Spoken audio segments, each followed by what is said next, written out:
canım senin gözlerine gül Ahmet'im.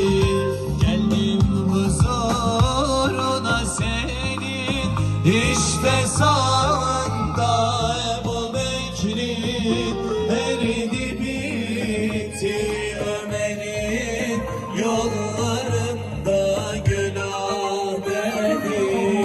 Gül Ahmet'im, gül Ahmet'im, canda canan Muhammed'im. Kurban olsun canım senin gözlerine gül Ahmet'im. Kurban olsun canım senin gözlerine gül Ahmet'im. La ilahe illallahu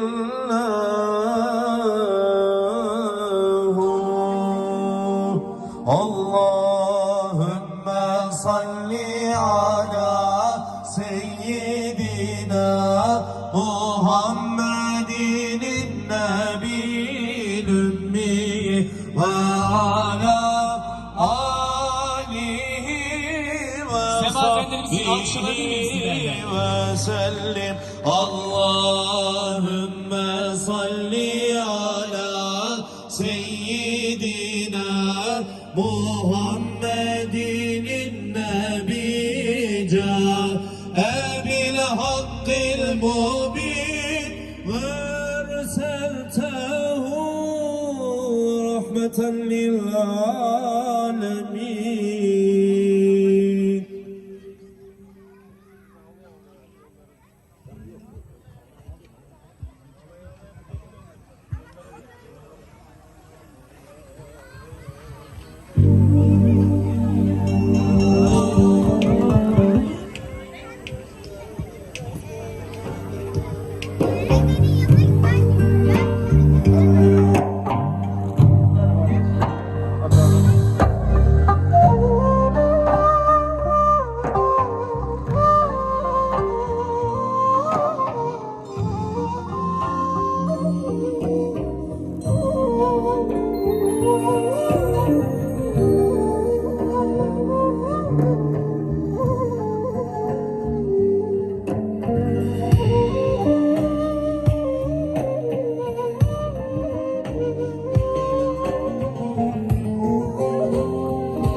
Ağlaya ağlaya yollara düştüm, şükür olsun muradıma eriştim. Ağlaya ağlaya yollara düştüm, şükür olsun muradıma eriştim. Medine tutuştum, ölüm ver Allah'ım, verme ayrılık. Ölüm ver Allah'ım, verme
Aklımı başımdan aldın ayrılık.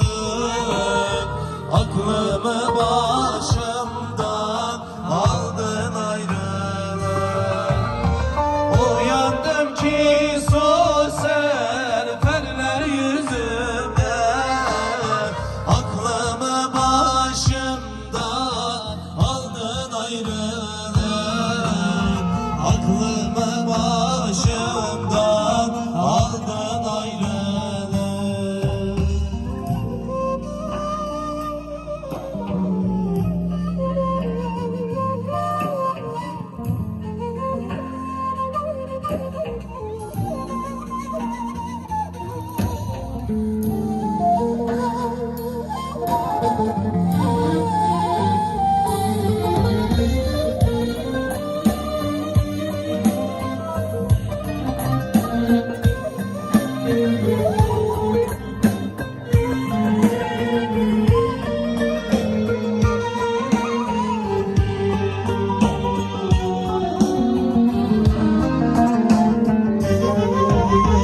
Ferhat gibi ciğerimde vuruldu, şirin gibi ta kalbimde vuruldu. İstemeden Medine'den ayrıldım, bir derdimi 100.000 ettin ayrılık. Bir derdimi 100.000 ettin ayrılık.